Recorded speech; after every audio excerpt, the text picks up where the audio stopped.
Hello, good and faithful people of the Church of the Mediators. Father Dale, hope you're doing well.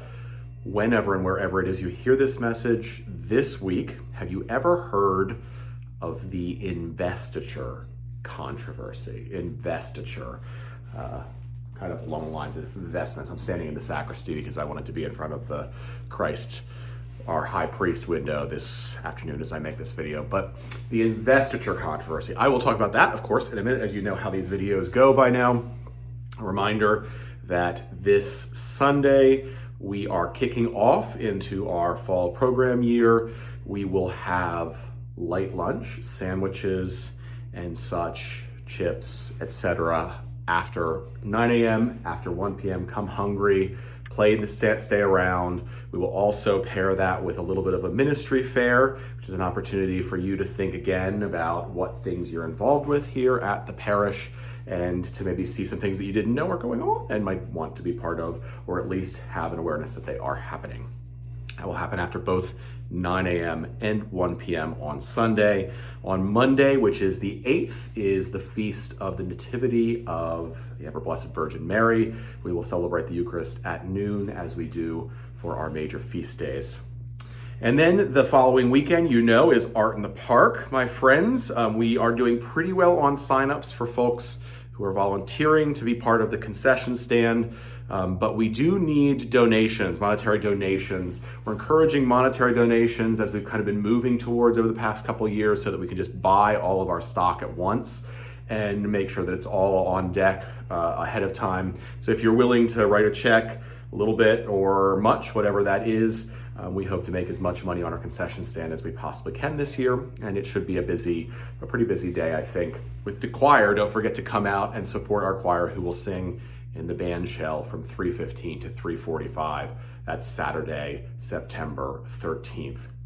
We are going back to adult forums. We will have an adult forum on September 14th. Those are second Sundays of the month. Will be adult forum following the 9 a.m. and then a little lunch and learning after the 1 p.m. I've been trying to do formation for the in Spanish as well. And then third Sundays of the month will be coffee hour following the 9 a.m. If you're interested in being involved with that, please let Sue Bingham know, or let me know, and I'll connect you with Sue Bingham as we are preparing to get back into our fellowship schedule and our formation schedule as well as people. Oh, don't mind this. Last night I had a couple over who are planning to be married at the end of this month. I will be officiating their wedding, and I went to open a new block of cheese to cut that, and cut my finger. My index finger on my left hand had to have 4 stitches. So you will not see this on Sunday, because by tomorrow morning I'm allowed to take this wrap off and switch it out for just a normal bandage, and then within a few days I will get, these stitches will come out. But just to say a prayer for my healing here, as my finger is a little bit on the bum side today. Nevertheless, my friends, lots coming up. In the mail, you will have received our kickoff letter and schedule of many things that are coming up in the parish over the next few months. One of the things that I want to highlight is that we're planning Theology on Tap. This is something we started last program year, a couple of times, had really fertile and open and honest conversation around a number of theological topics. One of them was angels, for example, and that is just an informal gathering. We sit around a table together. These will be on Saturday evenings. Sit around a table together at the West End Tap Room. We may move locations. We'll see. We'll play it by ear together. But anybody is welcome. You all are encouraged to attend, and you can have a beer, you can have a drink, you can have just a plain old water or iced tea. There is food available there that's actually quite good. So come out and sit, and we'll have we'll try to make the topics interesting. If there's anything that you've been yearning to talk about, I'm happy to hear from you, and we could have a discussion about that. Theology on Tap. Those dates are in the calendar of events that you received in the mail. Investiture.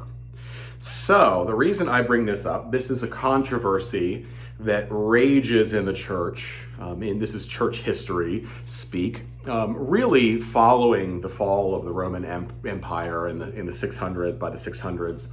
And as the papacy, the Bishop of Rome, casts himself, starting really with St. Gregory the Great in the 600s, begins to cast himself in the Roman Catholic Church, or the church, the medieval church, pre-Roman Catholic, as being the new Roman Empire, the kind of successor to that binding empire across pan-European countries. One of the things that creates conflict is who gets to name the upper offices, the most important, powerful offices in the church.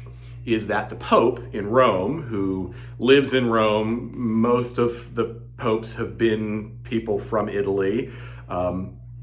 Is it the Pope, or is it the local government, be that the king or the emperor? Well, this comes into conflict, particularly in what's called the Investiture controversy in the 1100s. There's some real knockdown, drag-out fights between the Holy Roman Emperor, who's a Henry, and the Pope, and over who gets to name bishops and archbishops and abbots of monasteries. You remember that in the medieval church, being an abbot of a monastery particularly meant that you had significant resource, lots of wealth, oftentimes a lot of influence, and that's the same for bishops. That would have been the same for archbishops.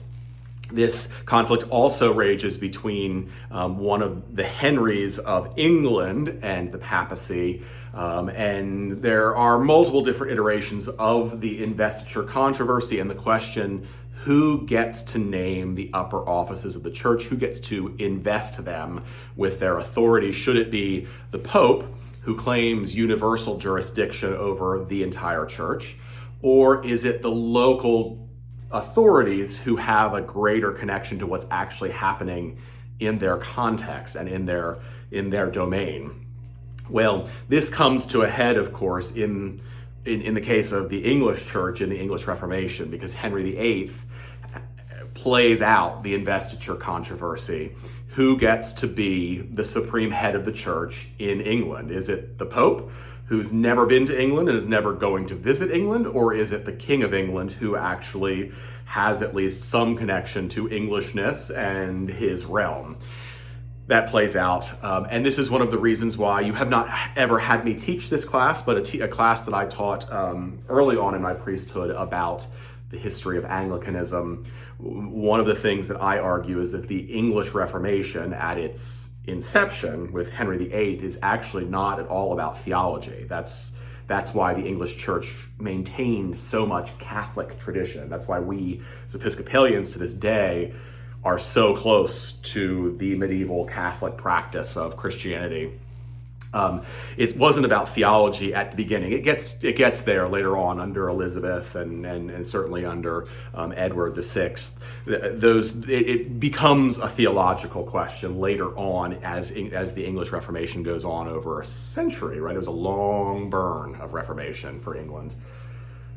But it was actually really, I argue, about jurisdiction and about investiture. Who gets to have jurisdiction where? And should that jurisdiction be more localized or more ultramontane, that is, from the Pope way over there in Rome? I bring this up, my friends, all of this church history for you on this Thursday afternoon, because interestingly enough, they are finally getting going in process to appoint the next Archbishop of Canterbury. Remember that the Archbishop of Canterbury is one of the instruments of communion for the Anglican Communion, the global Anglican Communion. Archbishop of Canterbury represents one of those binding elements for all of us. But the Archbishop of Canterbury does not have universal jurisdiction. He's not a pope, right? And even though in general, over the past 50 to 75 years in the Episcopal Church with our presiding bishop, in the global Anglican Communion with the Archbishop of Canterbury, we see this with the President of the United States, there has been more and more consolidating of power in the figurehead person, in the leader, instead of being more of a democratic process. The Archbishop of Canterbury still remains not he does not have universal jurisdiction. He has no jurisdiction in the Episcopal Church. He is simply a representative of the unity of us as Anglicans across the globe. Interestingly enough, we are awaiting the appointment of a new Archbishop of Canterbury, but this is related to the investiture controversy and the English Reformation, because the way that this happens, unlike how we elect bishops, right? A bishop in the Episcopal Church is elected by a gathering of the diocese to which that person will become a bishop. In the case of the Archbishop of Canterbury, there is what's called there is a committee put together, the Crown Nominations Committee, and that group of about 20 people, representative more or less of the global Anglican Communion, comes together. They select folks who they want to nominate. They go through a process of discerning who they are going to put on. They then make a recommendation, which is given to the Prime Minister of the UK, who then takes it to the King, and the King makes the official appointment, because in England, the Church of England is still completely tied up with the state. Aren't we lucky as US Americans that we fought a revolution, and the Episcopal Church, for example, we get to live our ecclesiastical life apart from the nonsense that can be the United States government. But imagine if our appointments were related to the President of the United States, for example. We give thanks to God that we're in a different situation, but that's how the Archbishop of Canterbury is appointed, and we are awaiting that appointment. Hopefully in the next few months, we will hear that the Prime Minister and King Charles have appointed a new Archbishop of Canterbury, and we will give God thanks and praise and celebrate that person as one of the marks of our common mission and our unity as Anglicans around the world. Blessings, my friends. I will see you on Sunday at 9 a.m. for an purely English language service, 9 a.m., 1 p.m. for Spanish. Until then, bye.